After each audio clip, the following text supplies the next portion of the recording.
สวัสดีทุกท่านค่ะยินดีต้อนรับทุกท่านนะคะเข้าสู่ช่องเลขหวยไทยลาวนะคะสำหรับรอบนี้ก็ขอลงเป็นสูตรเลขวิ่งนะคะเลขตัวเดียวที่สถิติย้อนหลังมาแล้วทั้งหมด7งวดนะคะก็เป็นสูตรหนึ่งที่เดินดีแล้วก็เป็นสูตรที่คำนวณออกมาแล้วได้ตัวเลขในกลุ่มที่มามากนะคะสำหรับงวดนี้โดยสูตรที่เราใช้เราก็จะใช้หลักพันนะคะคูณด้วยหลักหน่วยบวกด้วยหลัก10คูณด้วย2แล้วก็บวกด้วยเลข3นะคะเป็นค่าคงที่ของสูตรนี้เริ่มต้นตั้งแต่วันที่28เดือน8นะคะมาเป็นตัวเลขเริ่มต้นในการคำนวณนะคะหลักพันของงวดวันที่28นะคะ28เดือนกันยานะคะสิงหานะคะ28สิงหา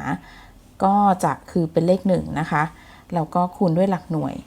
ก็ใช้1คูณด้วย2มีค่า1นะคะคูณด้วย2มีค่าเท่ากับ2นะคะแล้วก็ตามสูตรก็คือหลัก10นะคะหลัก10คือเลข3ก็คูณด้วย2มีค่าเท่ากับ6นะคะแล้วเราก็บวกด้วยเลข3ใช้2บวกกับ6มีค่าเท่ากับ8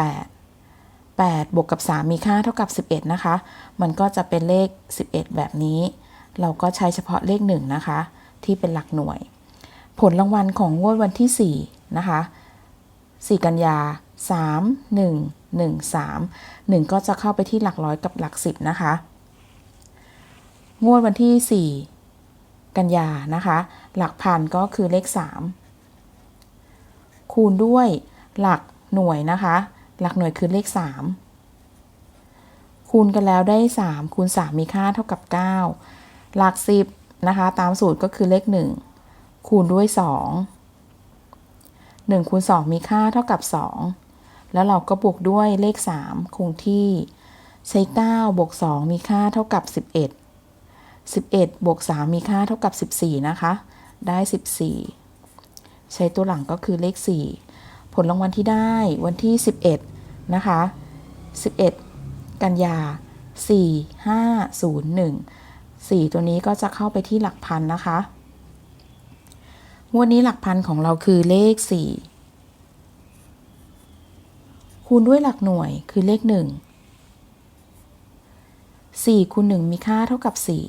4หลัก10งวดนี้ก็คือเลข0คูณด้วย2มีค่าเท่ากับ0นะคะ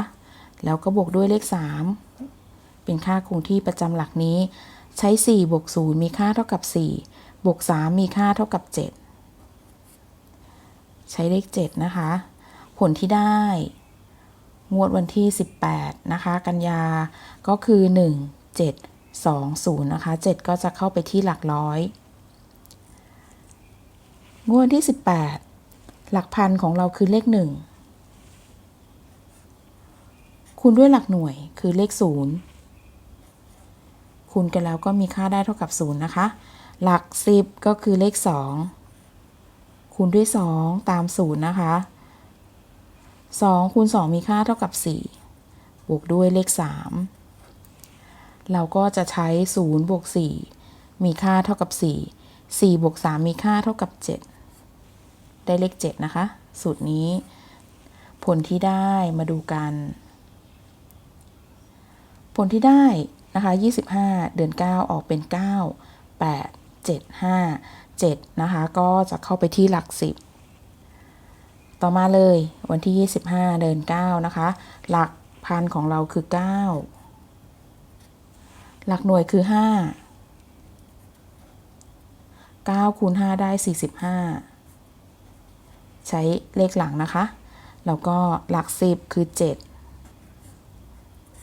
คูณด้วย2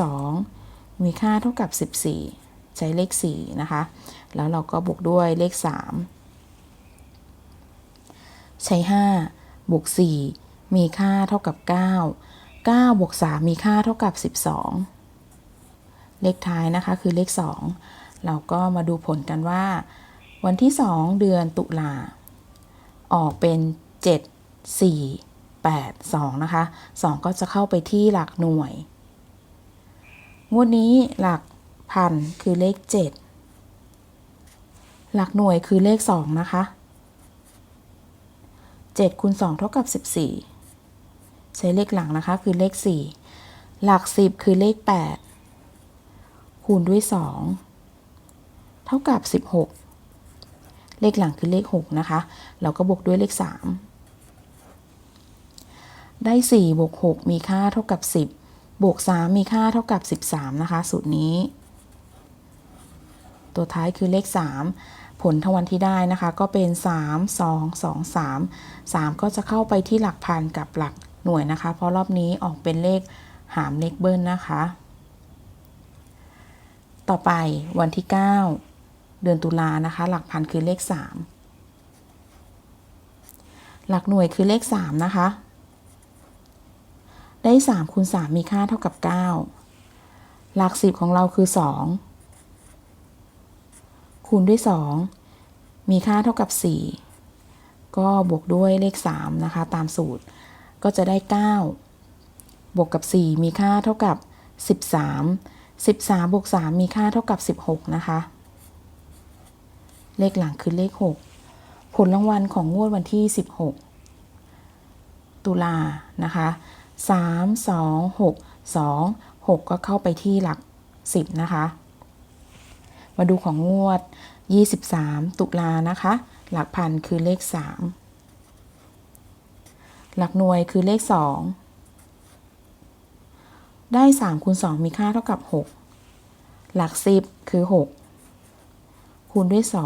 2 มีค่าเท่ากับ 12 นะคะ ใช้เลข 2 ตัวหลัง เราก็บวกด้วยเลข 3 ใช้ 6 บวกกับ 2 มีค่าเท่ากับ 8 บวกด้วย 3 นะคะมีค่าเท่ากับ 11 สูตรนี้ก็จะได้เป็น 11 นะคะลงท้ายด้วยเลข 1 เพราะฉะนั้นเลขวิ่งตัวเดียวสำหรับสูตรนี้ก็คือจะได้เลข 1 ตัวเดียวนะคะเดินมาแล้วทั้งหมด 7 งวดนะคะจากสูตรที่ใช้ก็คือหลักพันคูณด้วยหน่วยบวกด้วยหลัก 10 คูณด้วย 2 แล้วก็บวกด้วยเลข 3 คงที่นะคะ 7 งวดสามารถเอาไว้เป็นแนวทางในการเลือกนำไปใช้สำหรับงวดวันที่ 23 ตุลาคมค่ะสำหรับคลิปนี้สวัสดีค่ะ